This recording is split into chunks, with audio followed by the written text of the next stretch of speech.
Halo semuanya, selamat datang di sesi bedah materi sains kita kali ini.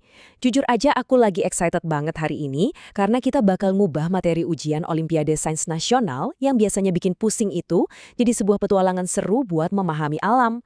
Daripada cuma baca buku teks dan napalin rumus sampai ketiduran, kita bakal bongkar bareng-bareng keajaiban sains yang nyumput di balik soal-soal ujian ini. Lihat deh, pemandu burung hantu kita ini. Dia ngajak kita mikir ala ilmuwan beneran, bukan cuma sekedar nebak jawaban A, B, C, atau D buat dapat nilai bagus. Hari ini kita bakal jadi detektif alam, menginvestigasi aturan-aturan kehidupan di bumi yang ternyata saling nyambung satu sama lain. Sains itu hidup loh, berdenyut di sekitar kita setiap hari. Yuk kita pecahkan misteri ini bareng-bareng. Nah, ini dia rute penjelajahan kita hari ini. Kita bakal bahas mulai dari anatomi hewan yang unik, rahasia bertani yang tahan banting, efek domino di ekosistem pesisir, sampai bahaya tersembunyi dari sampah plastik. Oke, langsung aja kita masuk ke bagian pertama, anatomi hewan unik. Siap-siap kaget ya sama fakta yang satu ini? Pernah kebayang nggak sih apa kesamaan yang mungkin dimiliki sama seekor elang yang gagah di udara, penyu yang asik berenang di laut, dan platypus, si mamalia aneh yang cuma ada di Australia? Kalau dipikir-pikir, kayaknya mereka nggak punya hubungan keluarga yang dekat, kan? Secara fisik, wujud luar makhluk-makhluk ini emang beda banget. Tapi siapa sangka, di balik wujud yang beda jauh itu, mereka ternyata nyimpan satu rahasia biologis kuno yang sama persis di dalam tubuh mereka. Dan rahasianya adalah kloaka. Bayangin aja, kloaka ini semacam saluran all-in-one. Jadi, ujung dari saluran pencernaan, saluran kencing, sampai saluran reproduksi mereka itu semuanya bermuara di satu rongga yang sama. Fakta ini yang ngejelasin dengan cerdas kenapa elang, penyu, platypus, bahkan axolotl dikelompokkan sebagai jawaban yang benar di soal ujian tadi. Desain alam purba yang luar biasa efisien, ya kan? Sip, sekarang kita agak zoom out sedikit ke bagian kedua, rahasia bertani tahan banting. Coba deh kita bayangin data panen ini sebagai pertarungan epik antara dua desa bertetangga, Desa Miji dan Desa Muju.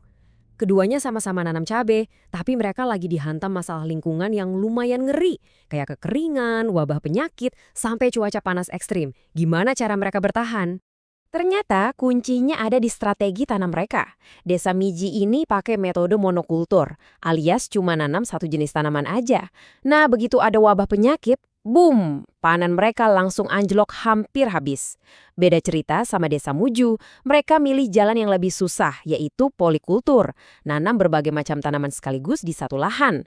Meskipun perawatannya lebih ribet, strategi ini nyatanya bertindak layaknya asuransi berlapis buat ngadepin bencana lingkungan. Intinya gini, daya tahan sebuah ladang itu berbanding lurus sama keanekaragaman hayatinya. Biodiversitas yang dibangun di Desa Muju bikin ekonomi mereka tetap stabil biarpun kondisi alam lagi amburadul. Ada pelajaran berharga dari alam di sini. Jangan pernah menaruh semua telurmu di keranjang yang sama. Lanjut, kita masuk ke bagian ketiga, efek domino ekosistem pesisir. Kita bakal lihat apa yang terjadi kalau alam diotak-atik manusia. Mari kita urai kerumitan di soal ujian ini jadi satu reaksi berantai yang gampang dipahami. Awalnya, sebagian hutan mangrove ditebang buat dibikin tambak udang. Niatnya sih buat ningkatin ekonomi setempat. Tapi, bam! Muncul efek domino yang gak disangka-sangka. Akar mangrove yang hilang bikin nursery atau tempat sembunyi ikan kecil lenyap drastis. Akibatnya, burung-burung karnivora jadi kelaparan. Dan parahnya lagi, tambak buatan itu malah memicu lonjakan limbah organik yang super besar yang akhirnya mencemari air di sana. Pelajaran terpenting yang wajib kita ingat dari kasus ini, kita nggak bisa seenaknya ngebarter ekosistem alam yang kompleks dengan infrastruktur buatan manusia. Mangrove itu punya peran ganda, mulai dari jadi penyaring air raksasa sampai tameng abrasi. Dan faktanya, fungsi ekologis dari mangrove yang udah hilang itu sama sekali nggak bisa digantikan oleh tambak komersial. Sekali keseimbangan alam dirusak, balikinnya tuh susah minta ampun. Nah, ini bawa kita ke bagian terakhir yang skalanya udah global. Bahaya tersembunyi sampah plastik. Soal ujian di bagian ini sebenarnya ngungkapin beberapa mitos bahaya soal polusi perairan yang harus cepat-cepat kita luruskan. Pertama, ukuran fitoplankton yang mikroskopis itu nggak bikin mereka kebal dari bahaya zat plastik. Kedua, salah besar kalau mikir plastik cuma bikin perairan kelihatan kotor. Nyatanya, plastik itu merusak pondasi utama rantai makanan. Dan ketiga, membandingkan dampak plastik sama daun kering jatuh itu fatal banget. Sampah plastik dampaknya jauh lebih parah, karena dia nggak bisa diurai secara alami sama sekali. Coba perhatiin alur ini biar kelihatan di mana proses bioakumulasi berjalan.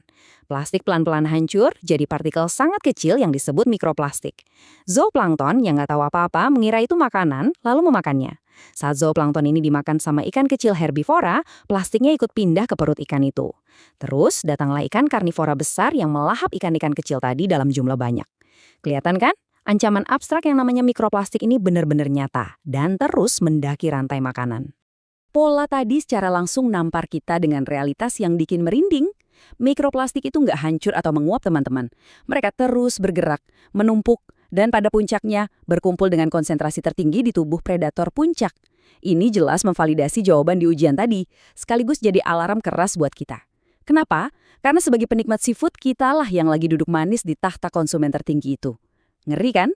Hari ini kita udah ngebongkar banyak lapisan fakta sains. Mulai dari desain anatomi hewan purba yang luar biasa cerdas, tangguhnya sistem bertani polikultur, krusialnya ekosistem mangrove yang nggak bisa diganti, sampai ancaman sunyi dari mikroplastik yang ngintai piring makan kita. Nah, setelah ngeliat sendiri betapa rapuh dan saling terhubungnya setiap sudut di planet ini, aku mau ninggalin kalian dengan satu pertanyaan penting. Gimana caranya kalian bakal pakai ilmu konservasi ini buat mulai bikin perubahan nyata, sekecil apapun, di lingkungan kalian sendiri? Ingat, sains itu bukan cuma hafalan buat lulus ujian, tapi senjata kita buat ngebentuk masa depan yang lebih baik. Terima kasih udah ikut ngebedah materi hari ini, dan sampai jumpa di penjelajahan seru berikutnya.